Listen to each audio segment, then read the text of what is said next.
to tonight's live stream. So tonight we're talking about social anxiety, why you have it and how to overcome it. And social anxiety used to be a major issue for me.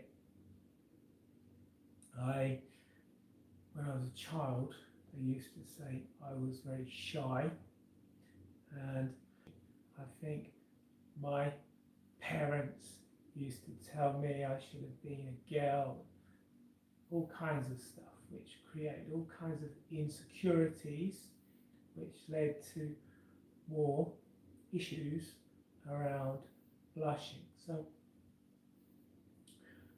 blushing and social anxiety, it was a triggered response, and a conditioned response. A man called Ivan Pavlov came up with this idea of conditioned response. He got some dogs, tied them up, sprayed meat powder in their faces to make them salivate. He found that after a while, you didn't need to spray them with meat powder anymore. They would salivate when they heard the bell. And so, for me, that was the situation with anxiety. I didn't need the situation with anxiety. I didn't need to actually blush. Just being presented with a situation where I thought blushing may be possible would generate that fear of blushing and then lead to blushing. I overcame my fear of blushing with one hypnotherapy session, but I had done a lot of inner child work before that. I had done a lot of work on confidence and self-esteem before that. But one hypnotherapy session was able to overcome it. It was very powerful. Story of social anxiety, that's how it affected me. How did it affect you, or how is it affecting you? Let us know in the comments and chat. That will be great. It's great to hear from you. The negative inner voice that you get when you grow up with narcissistic family, it can also occur if you spend a long time in an abusive relationship as an adult. You'll internalize the abuser, and again you'll create that negative inner voice. But you're most susceptible to it as a child because that's when your neuroplasticity is at its highest, and that's when you're looking to your parents and caregivers to help you understand the world, understand yourself. You're going to take anything they tell you as the truth. So if they are, telling you you should have been a girl, or you're useless or stupid, you're going to take that as a fact, and you're going to develop a negative self-image. You're going to see yourself as faulty, as inferior to other people, which again is going to lead to anxiety in social situations, imposter syndrome. You're going to feel like I shouldn't be here, etc. So social anxiety is a learned response, and your past experiences can create social anxiety. If you grew up with a kind of narcissism, I grew up with that negative inner voice, that can all lead to anxiety. Trauma can also lead to anxiety. If you've been at a social event and experienced some kind of trauma, that can cause you to develop anxiety. And the inner critic, as we spoke about. So there's that loop, as I said. The fear of blushing caused me to become anxious, which led to blushing. But it's not just blushing, it could be sweaty palms. You might You might have a fear of sweaty palms, which, you know, again is a symptom of anxiety. Sweating is a symptom of anxiety. When you experience that symptom, you think, oh no, I'm doing this, everyone's going to notice, leads to more anxiety. And I've got some notes here, so I'm going to refer to them. Yeah, there's also thoughts, so you may catastrophize. You may think, oh no, yeah, everyone's going to hate me. You may imagine the worst case scenario. You may think, what if I say something wrong? What if they think I'm boring? What if they laugh at me? And then that's going to probably cause you to shut down, to be, you know, quiet, and then, you know, they want to be, you know, quiet, and then, you know, they're going to think you're boring. So that's again reinforcing your fear. In our brains, we've got something called the reticular activating system. Whatever you look for, you're going to find. If you're looking to find evidence that people don't like you or think you're boring, you're going to find it, which is then again going to create that loop that's going to reinforce your anxiety. It's going to reinforce what you're experiencing. So yeah, a negative thought leads to a feeling of anxiety, which makes you act in a way that you're afraid of acting in. It could be that you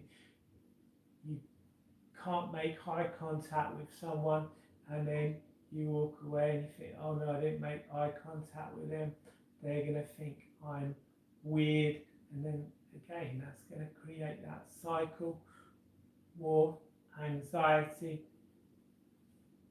Blushing, as I've spoken about, maybe you'll blush and then you think, oh no, I blushed, they're going to think whatever, which is going to lead to more anxiety. So what can you do to overcome it? So firstly, first thing that I found helpful in overcoming anxiety was meditation.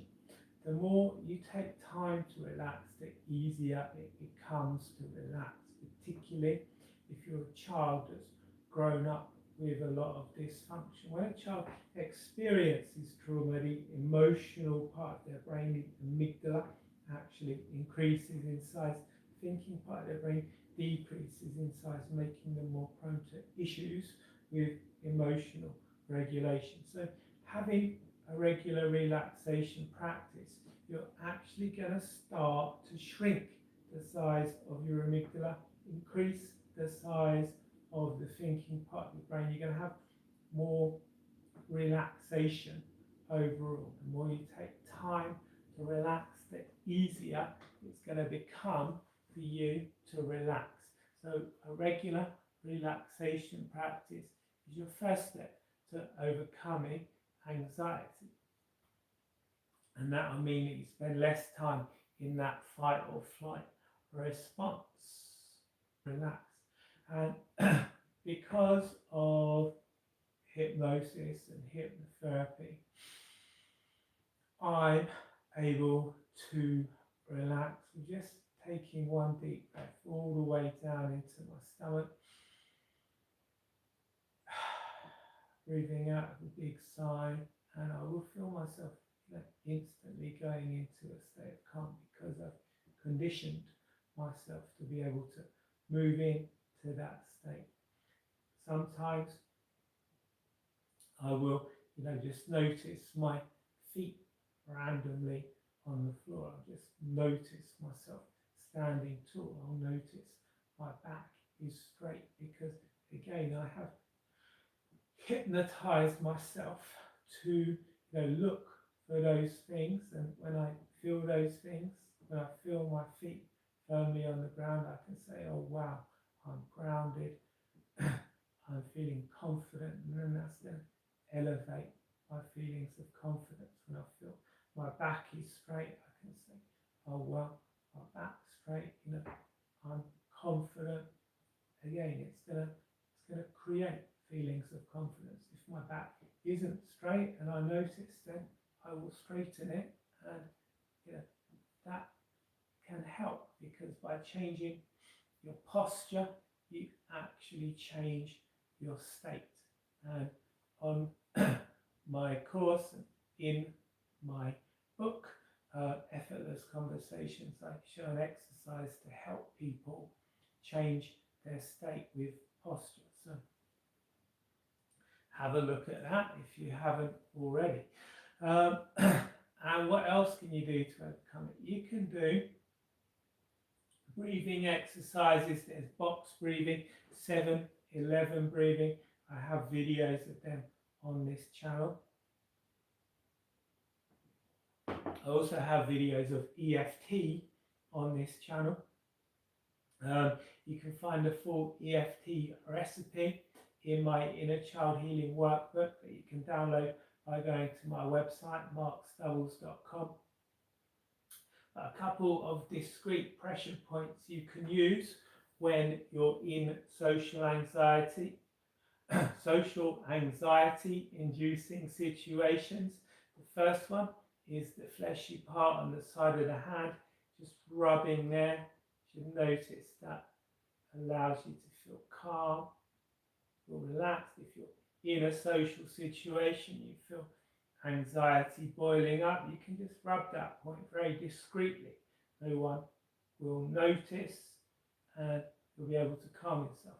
Also, what's called the 9 gamut point in Chinese medicine, that's located between the tendons of the little finger and the ring finger, could be on either hand, just rubbing in there. Again, very discreet, very effective way to calm yourself. So try them. Let me know if they work for you. Let me know in the chat box which of those works for you. Then there's authenticity. When you're authentic, you're not trying to fit into someone else's. You're not worried about other people liking you. You're not, struggling to fit other people's narratives or other people's stories. You're gonna be replacing your old programming, that negative inner voice. As we said, you're gonna be able to start being yourself, not worrying what other people think. And when you do that, you're gonna be free, and that's gonna lead to less social anxiety. You're gonna think, well, I'm me, whether other people like me or not. That's just who I am. I'm not going to try and morph myself into something other people want. I'm just going to be me. And that can be very freeing. Also, it's important to recognize that not everyone will like you. Some people are very toxic and they just project their own insecurities and issues onto the people they meet. They might see something in you that they've disowned in themselves, and they'll just hate you. They'll just not like you. That's just the way it goes. You can't be liked by everyone. So authenticity can really help you to live without worrying what other people think. And in October, I have a 4-week authenticity program. After this live stream is finished, I'll probably put it in the comments of the replay so you can find out more about that. You can also go to my website, markstubbles.com, book a call if you want to find out about any of my programs or one-to-one therapy. So have a look at it.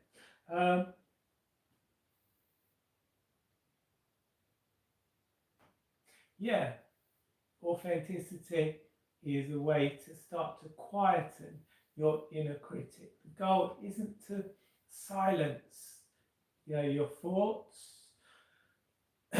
Everyone has thoughts. Again, just like some people will dislike you, everyone has thoughts. These things can be guaranteed pretty much.